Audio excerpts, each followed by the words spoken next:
de ustedes, también motivarles para que sigan revisando la guía de aprendizaje, ¿no? Nuestra guía de aprendizaje, que consiste en el módulo prácticamente de la asignatura, consta o hace mención justamente a los temas en específico que tenemos que conocer y saber para que la información no sea muy dispersa. Recordemos que tenemos muy poco tiempo para el análisis en este módulo, por lo tanto los temas son tomados desde esa premisa de una manera un poco general, ¿no? Entonces, hablando esto y continuando con el tema de la economía popular y solidaria, ustedes tienen su guía, justamente uno de los objetivos, digámoslo así, inclusive de índole o de carácter nacional, ha sido que esta economía popular y solidaria consolide, en primer lugar, el sistema económico, social y solidario, ¿no? Es decir, hay una correspondencia de los objetivos con lo que justamente reza en esta ley, ¿no? Consolidar el sistema económico, social y solidario, pero no es así nada más, ¿no? De una manera sostenible. Ya vamos a ver cómo es que se da esta. A la vez, estos objetivos nos indican que quiere o se pretende garantizar el trabajo digno en todas sus formas, ¿no? Recordemos que está orientado hacia las unidades más pequeñas de producción y, por supuesto, nosotros reconocemos y sabemos que todo trabajo dignifica a las personas, ¿no? Pero no siempre es un convencimiento de las personas como tal. Necesita ser inculcado esta idea y, por supuesto, fomentado. Otro de los objetivos nacionales es que la economía popular y solidaria impulse la transformación de la matriz productiva tan maniatada, tan señalada, tan nombrada, que inclusive cuando usted le pregunta a una persona qué es la matriz productiva, ni siquiera tiene la mínima noción de lo que se trata, ¿no? Es la forma en la cual los grupos o células productivas justamente hacen su acción y esta genera un cambio. Hay que ver y analizar esta matriz productiva desde un antes y un después. Hay que evaluar cuáles son los resultados. Otro de los objetivos habla de que tiene que asegurar la soberanía y la eficiencia de un sector muy importante como es los sectores conocidos como estratégicos. Hablemos de los sectores estratégicos, ¿no? Aquellos que inclusive se nombró en determinado momento a un funcionario de alto rango para que los maneje, para que los direccione, pero recordemos que tuvimos algunos inconvenientes con esta política de Estado, tal como se llevó. Por lo tanto, acá hay que tratar de ver en forma más microscópica y no en una forma de una macroeconomía. El sector estratégico no tiene que ser visto como algo inalcanzable. Es aquella fuente de producción de energía, uso de los recursos naturales no renovables para justamente que estos se transformen siendo y correspondiendo a unos insumos en una generación de tipo industrial y, por supuesto, en comunión con lo que son las tecnologías. ¿Sí? Recordemos que el Instituto de Economía Popular y Solidaria está involucrado en esto, por supuesto, que existe también un organismo conocido como Corporación Nacional de Finanzas Populares, entre los primeros o más importantes organismos nacionales. También se han creado justamente normativas para que se haga el control, se haga una regulación y para que se analice, por supuesto, el desarrollo de ¿qué? De la economía popular y solidaria con su respectivo reglamento. Otro de los objetivos que no quisiera pasar por alto es que justamente se trata de garantizar la soberanía y la paz interna, ¿no? Y profundizar una inserción estratégica en el mundo, en la globalización. Es decir, que no quede solamente a nivel local, ¿no? Que nos conformemos con un desarrollo de esta economía de índole solidaria, inclusiva, solamente en nuestra región, ¿no? Sino que más bien se inserte o se integre por lo menos en la órbita latinoamericana. En este sentido, tenemos que decir que la economía popular y solidaria ha tenido avances, y estos son visibles de análisis, en lo que es la rectoría, la regulación, control, promoción, justamente con el aporte, en buena hora, de un aparataje institucional que justamente va a garantizar todos aquellos objetivos que los acabé de mencionar. Y acá tenemos una pequeña tablita que me permití insertar en la lámina de presentación, lo cual nos habla de la institucionalidad de la economía popular y solidaria. Y obviamente todos estos sectores que es rectora, que regula y por supuesto que eh, fomenta, es precisamente la Superintendencia de Economía Popular y Solidaria, ¿no? Fomenta y promociona la economía popular y solidaria, realiza el financiamiento y justamente asegura los depósitos, fondos de liquidez y fondos de justamente los seguros privados. ¿Y cómo se regula? ¿O en qué sectores está afectando o incidiendo esta Superintendencia de Economía Popular y Solidaria? Pues regula los sectores no financieros, los sectores financieros y por supuesto sectores sectoriales, ¿no? Por decirlo, Agencia Nacional de Tránsito, el Ministerio de Desarrollo Urbano y Vivienda, ¿no? Entonces ahí vamos a ir entendiendo un poquito mejor. Esto tomado obviamente de un documento técnico que hace un respectivo análisis de lo que es precisamente lo que les decía anteriormente, ¿no? La rectoría, la regulación, el control y la promoción de esta nueva tendencia de la economía en el Ecuador. Ahora bien, como siguiente punto, que no quisiera yo dejar pasar por alto y que quede un poquito más claro a ustedes esta información, si lo tienen en su guía de aprendizaje, dentro de los principios fundamentales que norman a la economía popular y solidaria en el Ecuador, que eso es lo que nos interesa, ¿no? Prima el de la solidaridad en la búsqueda del buen vivir, lo que les decía en un momento, ¿no? El summa causae, el proyecto aquel de que nos indica justamente que está contemplado en el proyecto del buen vivir y que justamente tiene que va a ser actualizado cada determinado tiempo y que justamente por un determinado momento fue justamente analizado, realizado por la Secretaría de Planificación y Desarrollo, ¿no? Hoy conocido como Planifica Ecuador. Ahora bien, esto de la economía popular y solidaria también busca el bien común sobre el vivir bien, ¿no? No es lo mismo el bien común y un buen vivir que vivir bien. Parecería un juego de palabras, ¿no? El buen vivir discrepa mucho de el vivir bien. El vivir bien a veces lo comparamos con tener prácticamente todo, con no tener necesidades, con tener todo al alcance de la mano.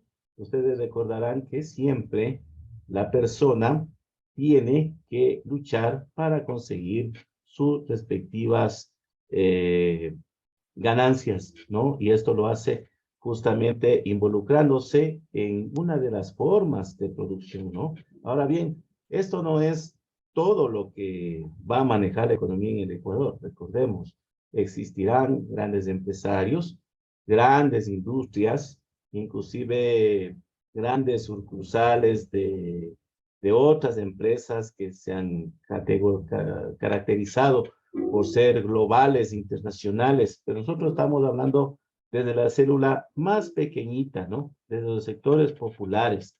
Aquí es donde se pretende controlar lo que es la prelación del trabajo por sobre el capital y la prelación también de los intereses colectivos sobre aquellos individuales, así como lo que decíamos también en la sesión anterior, ¿no? Fomentar un comercio justo, ¿sí? Pagarle al productor lo que en realidad cuesta, ¿no? Con un consumo ético y responsable, donde no haya esta intermediación de la reventa, donde exista una distribución equitativa y solidaria de los excedentes, respetando justamente lo que les decía, ¿no? La identidad cultural, el origen mismo de las personas y, por supuesto, la equidad de género. Recordemos que muchos de los medios comerciales, del mercado, nuestras congéneres que son las mujercitas, a veces han sido un poco desplazados por este sentido de la política o la visión un poco machista, sobre todo acá en América Latina, ¿no? Por eso se habla de la importancia de la economía popular y solidaria, como les decía, en un plan nacional del buen vivir y, por supuesto, es una forma de reproducción económica que justamente ha generado que la economía popular y solidaria alcance hasta por lo menos el último estudio, el último corte que se desarrolló, alcances de índices positivos. Obviamente no puedo cerrar los ojos en esta presentación y decir que todo está correcto. Hay que también acudir a las lamentables cifras que están dando los respectivos análisis de la economía en el Ecuador, que todos sabemos que muchas de las personas no tienen un sueldo estable, no tienen un trabajo estable, ¿no? Como se dice comúnmente, un trabajo digno, pero bueno, por lo menos el tema es cambiar de a poco las conductas individuales. Si el señor gobierno, si el papá Estado no ha sido capaz de presentar las garantías y ver hacia estos lados, desde su óptica de la política, de la economía, pues sea el pueblo mismo el que tenga la posibilidad de generar sus propios réditos económicos en la producción y promoviendo justamente la economía popular y solidaria, ¿no? Bueno, pero ese sería otro tema de análisis, ¿no? Estaba viendo inclusive, aprovecho la ocasión, no me gusta mucho hablar de política, pero es necesario. Habían unas ciertas voces de crítica hacia lo que comentaba el señor ministro de Economía y Finanzas, ¿no? Para él estábamos todo caminando sobre ruedas, cuando podemos palpar que si salimos a las calles, cada vez hay de pronto más informalidad en el comercio, hay más necesidad, hay mucha gente que probablemente está deambulando, que está migrando, ¿no? Hay una crisis muy generada, en la cual inclusive muchas personas desconocen de las formas de producción, accesos que pueden tener tal vez a un crédito para un emprendimiento, ¿sí? Y desconocen y por supuesto prefieren vender, digamos, el alma al diablo hacia la contratación de coyoteros para poder llevarlos a otros países. Pero como eso les digo, es otro tema de análisis, es muy penoso lo que está viviendo el país, pero analizando este tema y es a veces el tema del desconocimiento. A veces nosotros desconocemos muchas de las cosas, herramientas, medidas, facilidades, como les decía, herramientas que pueden haber para poder sobresalir y poder sobrellevar un emprendimiento. Desconocemos y ahí está el pequeño problema. No digo que sea la solución 100% efectiva, pero por lo menos podría involucrarnos, podríamos preguntar, podríamos consultar, podríamos asesorarnos y quién sabe, quién quita que estamos probablemente viviendo junto a un lugar, a un sitio donde podríamos aprovechar algunos recursos para la producción y que estos justamente lleguen a una nueva forma de generar ingresos, ¿no? La economía popular y solidaria justamente tiene dentro de las políticas públicas el crédito, ¿no? El crédito justamente es un tema restrictivo en el Ecuador. Recordemos, las tasas históricamente son más altas que los microcréditos. Los mismos requisitos para su obtención impiden el acceso a los pequeños productores, agricultores, ganaderos o miembros de este segmento de la economía popular y solidaria, ¿no? Lo interesante y lo recomendable sería que el Estado ecuatoriano fortalezca el acceso permanente y en mejores condiciones a estos servicios de crédito que yo les digo, ¿no? Crédito, seguros, garantías.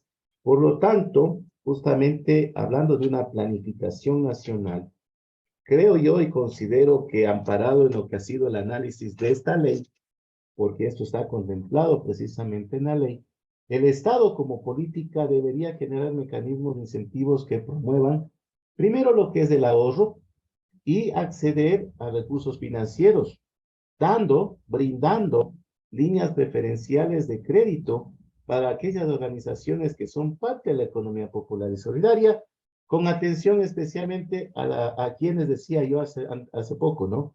A las mujeres y sobre todo personas jóvenes del área rural, que son quienes más necesitan ser incluidos económicamente en este proceso. El Estado también como tal tendría que profundizar las finanzas rurales para generar mayor ganancia en el capital de estos actores, para que se coloque o se fortalezca prácticamente este vínculo entre la banca pública y el sistema financiero popular y solidario. Me parece que inclusive una de estas mesas de diálogo que se está estableciendo entre el sector indígena con el gobierno parece que está tratando de solucionar algunos de estos pequeños inconvenientes, ¿no? Si mal no recuerdo.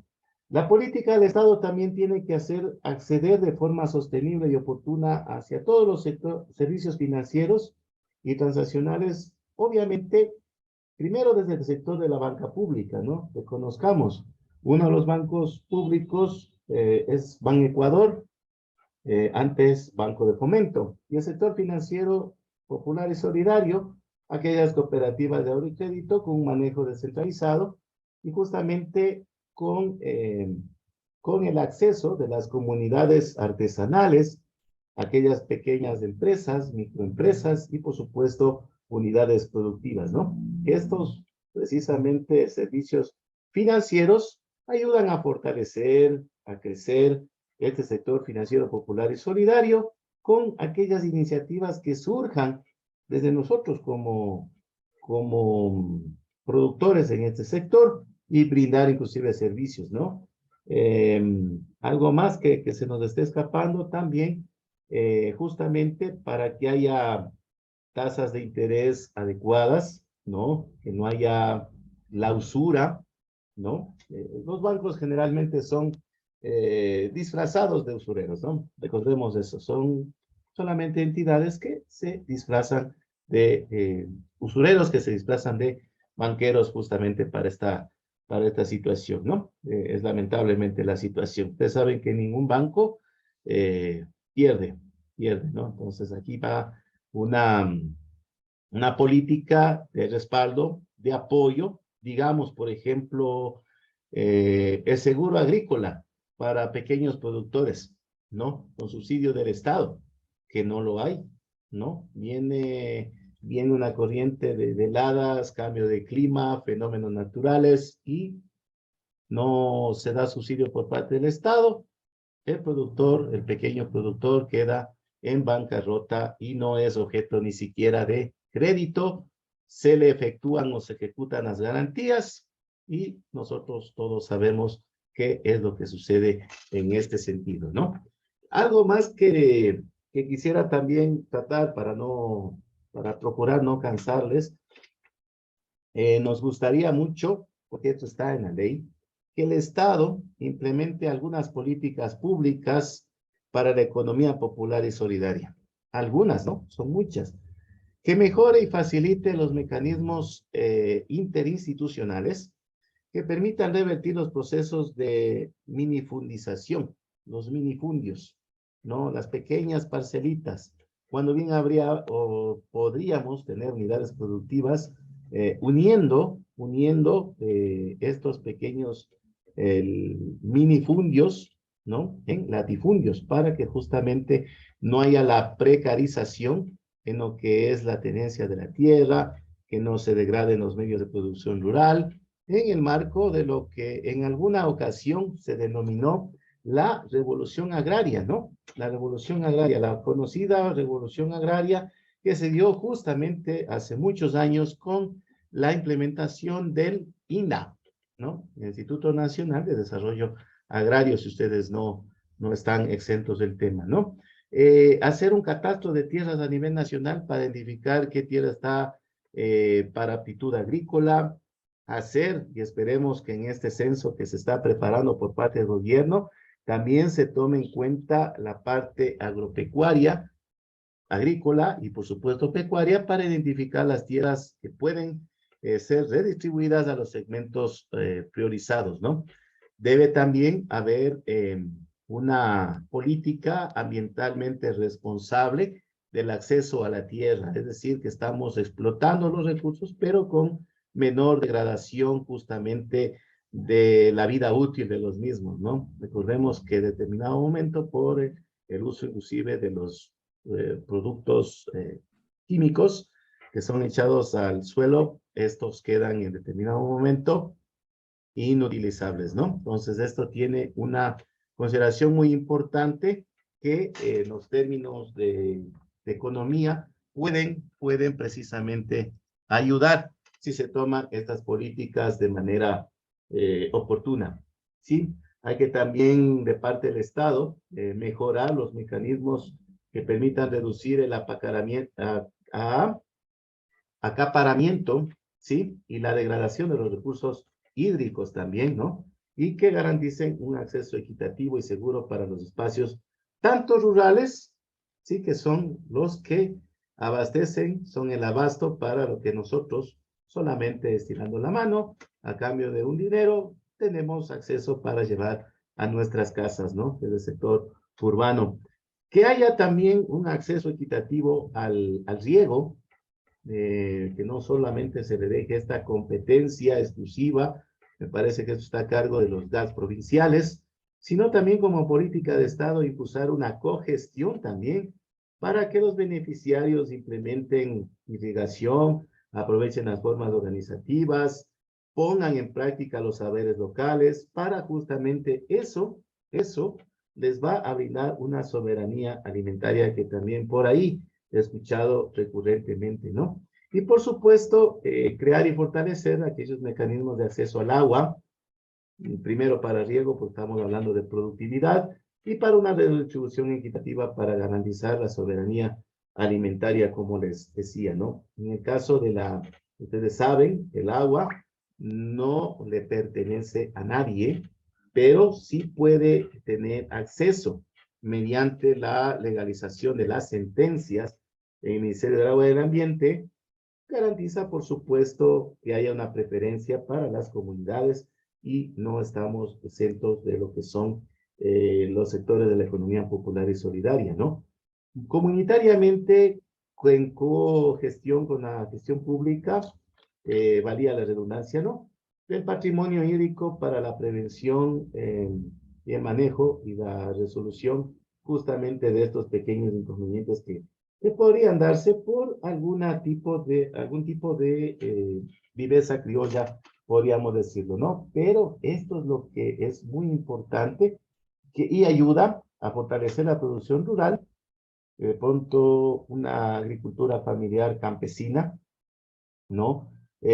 Una producción solidaria, comunitaria, justamente en el marco de que justamente se amplía la capacidad, como les decía, ¿no? Utilizando los saberes ancestrales, podríamos fomentar el desarrollo científico, desarrollo tecnológico, una capacitación especializada, puede también de una manera técnica diversificarse los niveles de competitividad, ¿no?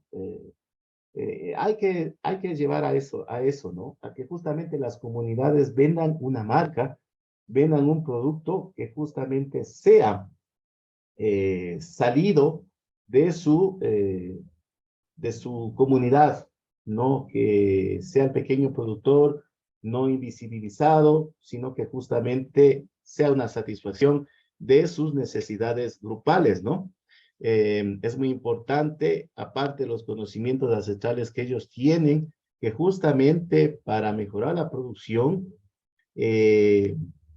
generar procesos de capacitación, de aprendizaje, formación profesional, la capacitación al talento humano, ¿sí? Que haya mayores habilidades productivas y capacidades para el trabajo, acorde a la ampliación y, por supuesto, la diversificación productiva de cada territorio. ¿A qué queremos decir?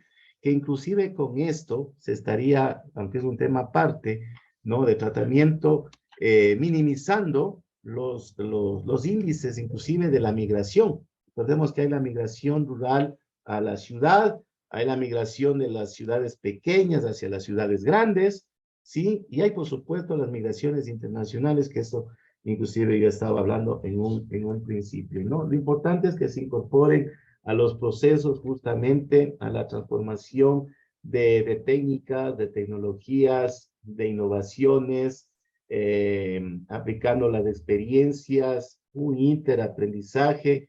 Esto es lo que considera la economía popular y solidaria. Más que ser una letra muerta, este fue creado para realizar un rol de acompañamiento, de asesoría técnica, de capacitación. Es, en otras palabras, ir un hombro a hombro, ¿no? Y justamente al involucrarse con la sociedad civil, justamente darle o brindarle mejores oportunidades, lo que les decía, ¿no? A las mujercitas, a la población juvenil, que todos estos actores se informen, que tengan justamente mayores emprendimientos y que sepan también, por supuesto, claro está, cuáles son sus obligaciones para con el Estado. Recordemos también, ¿no? Hay políticas públicas que justamente deben regular, como es normal en todos los sectores, la cadena de producción, que haya un comercio justo, sin intermediación, lo que se conoce como la reventa, que tiene que fomentar el turismo comunitario, turismo social, establecer mecanismos para incorporación de micro, medianas, pequeñas empresas o unidades productivas, digámoslo así, de servicios, que haya cadenas productivas vinculadas con los sectores prioritarios, ¿no? Lo que decíamos, de las clases más bajas, de conformidad con lo que es el sector, ¿no? Que se acostumbren justamente a su forma de comportamiento, ¿no? Utilizando mano de obra local, generando ingresos a estos sectores, que se hagan más asociativos, que se organicen más, que sepan negociar, que se hagan cadenas productivas,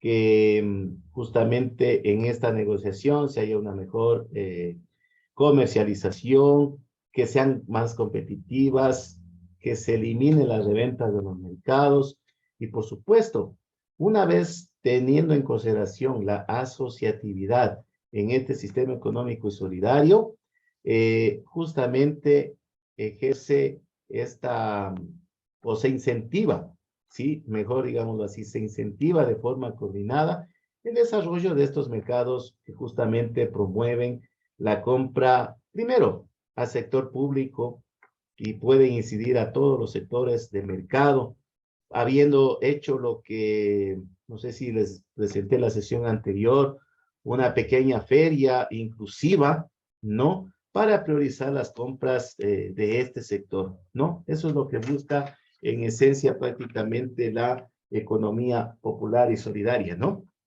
Y bueno, para no cansarles más, el tema de las conclusiones, ¿no?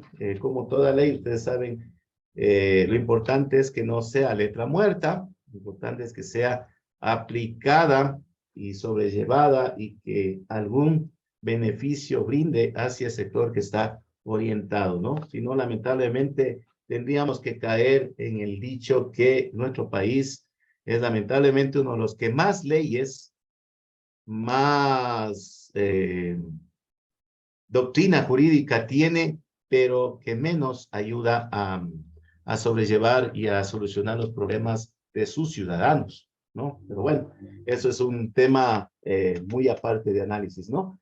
Entonces, para las conclusiones, nosotros creemos que es necesario construir una regulación específica que considere que el objetivo social, porque esto es, ¿no? Economía popular y solidaria, es justamente la asociatividad, la solidaridad en la gestión y el control interno por encima de la generación de la utilidad y una rentabilidad financiera, nada más.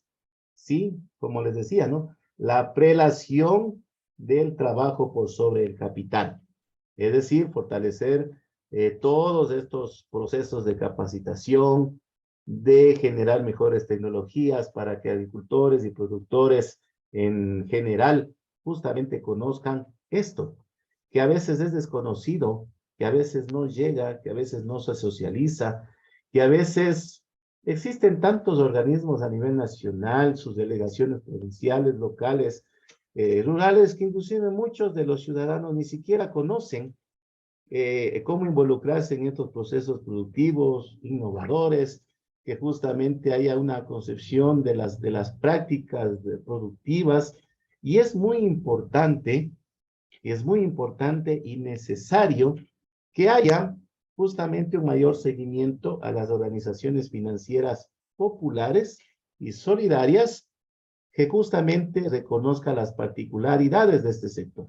La autogestión, la asociatividad, la prelación del capital por sobre, perdón, de trabajo por sobre capital, sí, que de esta manera se podrán fortalecer los mecanismos de control social, establecer probablemente de parte del Estado nuevas estrategias para que haya una generación de pequeñas cajas comunales, bancos comunales, ante los cuales los ciudadanos de estos sectores justamente tengan acceso más fácil a los recursos.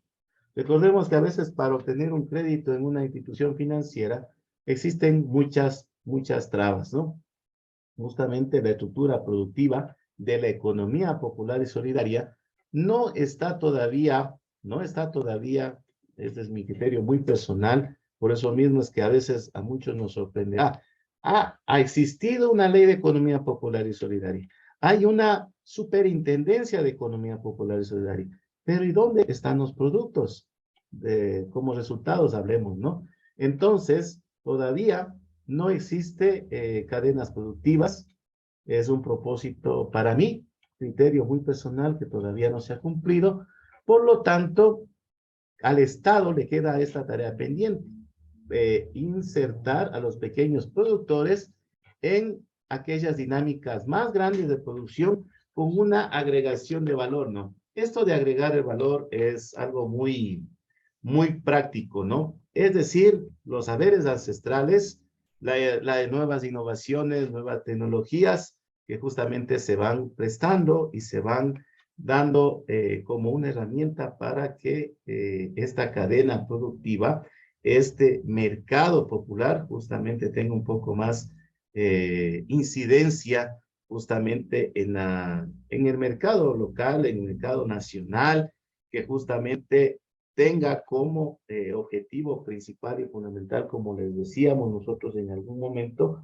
justamente ayudar a estas formas de organización que justamente han sufrido o han tenido que luchar contra las injusticias sociales, contra las desigualdades, y justamente esta economía con la lucha contra la injusticia social, contra la contraposición de las desigualdades, justamente podría llegar a invisibilizar aquellas situaciones que hemos visto actualmente, ¿no? El desempleo, aquellos pagos injustos de salarios, el incumplimiento de los derechos sociales, probablemente la concentración de la riqueza en pocas manos, la segregación del sector informal, que justamente, lamentablemente, ¿no? En el mundo no se habla tan bien de lo que es el capitalismo, pero acá está este sector tratando de alcanzar sus fines. Obviamente, estamos en manos de las autoridades, hay que tener mayor conocimiento de las leyes para que esto justamente sea un cumplimiento adecuado y sobre todo que garantice los derechos de lo que les dije en algún momento, ¿no? El summa causa o en español, el buen vivir. Recordemos que el buen vivir, que el Plan Nacional del Buen Vivir está justamente contemplado en Planifica Ecuador, y no es lo mismo buen vivir que vivir bien, ¿no? Entonces, de esta manera nosotros terminamos nuestra pequeña presentación.